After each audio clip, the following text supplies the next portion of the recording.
BBC বাংলার অধিবেশন আপনাদের স্বাগত। আজ আপনাদের সাথে লন্ডন স্টুডিও থেকে আছি মানসী বড়ুয়া, আর ঢাকায় আমার সাথে থাকছেন আকবর হোসেন। এই মুহূর্তের গুরুত্বপূর্ণ সব আপডেট নিয়ে শুরু করছি আজকের আন্তর্জাতিক সংবাদ।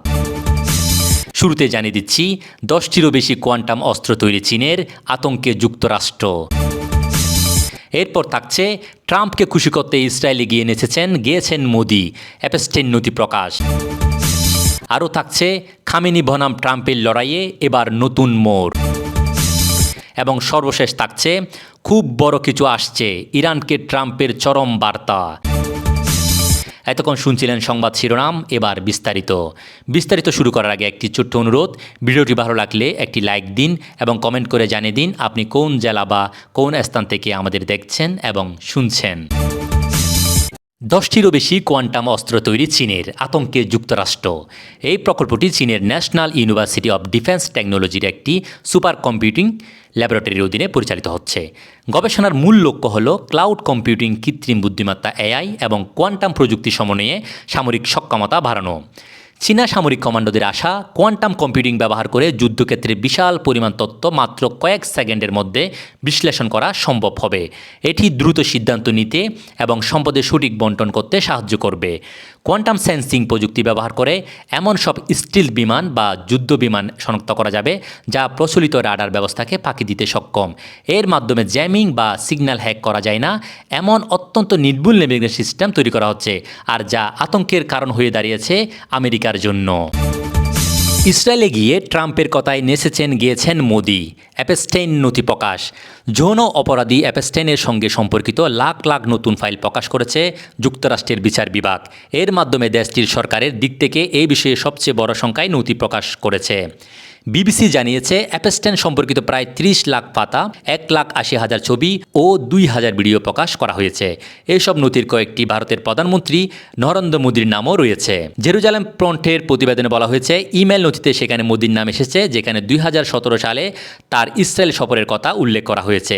সে সময় মোদী তৎকালীন মার্কিন প্রেসিডেন্ট ডোনাল্ড ট্রাম্পকে খুশি করতে অ্যাপস্টেইনের কাছে পরামর্শ চেয়েছিলেন। ইমেলে অ্যাপস্টেইন নিজেই এইসব তথ্য জানিয়েছেন। যুক্তরাষ্ট্রের কুখ্যাত যৌন অপরাধী অ্যাপস্টেইন বলেছেন মোদীকে তিনি ইসরায়েল সফরের পরামর্শ দেন, এতে ট্রাম্প খুশি হবেন বলে জানান তিনি। তার পরামর্শে মোদী 2017 সালে ইসরায়েলে যান বলে জানান অ্যাপস্টেইন। সেখানে গিয়ে মোদী নাচ গান করেন। খামেনি বনাম ট্রাম্পের লড়াইয়ে এবার নতুন মোড়। যুক্তরাষ্ট্র ইরানকে সতর্ক করে বলেছে যেন তারা মার্কিন বাহিনীর কাছাকাছি কোনো বেপরোয়া বা অনিরাপদ আচরণ না করে। সামরিক শক্তি বৃদ্ধির অংশ হিসেবে ওয়াশিংটন এই অঞ্চলে রণতরী ইউএসএস আব্রাহাম লিঙ্কন মোতায়েন করেছে এবং মার্কিন সেন্ট্রাল কমান্ড আরব সাগরে এর কার্যক্রমের বিষয় নিশ্চিত করেছে। ইরানের পররাষ্ট্রমন্ত্রী আব্বাস আরাগচি মার্কিন অবস্থানের সমালোচনা করে অভিযোগ করেন ওয়াশিংটন ইরানের নিজস্ব ভূখণ্ডে তাদের বাহিনী কীভাবে মহড়া দেবে তা নির্ধারণ করার চেষ্টা করছে। শনিবার ইরানের 2টি প্রাণঘাতী বিস্ফোরণের পর উত্তেজনা আরও বৃদ্ধি পায়। দক্ষিণাঞ্চলীয় বন্দর নগরী আব্বাসে একটি বিস্ফোরণে 1 জন নিহত এবং 14 জন আহত হন। কর্তৃপক্ষ একে গ্যাস লিক বলে অভিহিত করেছে এবং অনলাইনে ছড়িয়ে পড়া এই দাবি প্রত্যাখ্যান করেছে। বলা হচ্ছে রেভলিউশনারি গার্ডের এক জ্যেষ্ঠ নৌ কমান্ডারকে লক্ষ্য করে এই হামলা চালানো হয়েছিল। এছাড়া দক্ষিণ পশ্চিমের আহবাজে আরেকটি বিস্ফোরণে অন্তত 4 জন নিহত হন। তেহরান টাইমসের প্রতিবেদন অনুযায়ী কর্মকর্তারা সেখানেও গ্যাস লিককে কারণ হিসেবে উল্লেখ করছেন। চলতি সপ্তাহের শুরুর দিকে ট্রাম্প জানিয়েছেন মার্কিন সামরিক পদক্ষেপে এড়াতে তিনি তেহরানকে 2টি শর্ত দিয়েছেন: পারমাণবিক উচ্চাকাঙ্ক্ষা ত্যাগ করা এবং বিক্ষোভকারীদের হত্যা বন্ধ করা। যুক্তরাষ্ট্রে অবস্থিত হিউম্যান রাইটস অ্যাক্টিভিটিস নিউজ এজেন্সির রিপোর্ট অনুযায়ী ডিসেম্বরের শেষ থেকে শুরু হওয়া অস্থিরতায় 6,300-এর বেশি মানুষ নিহত হয়েছেন এবং আরও হাজার হাজার মানুষ মৃত্যুর তদন্ত চলছে। এদিকে নৌরভিত্তিক ইরান হিউম্যান রাইটসের গ্রুপ সতর্ক করেছে নিহতের চূড়ান্ত সংখ্যা 15,000 ছাড়াতে পারে।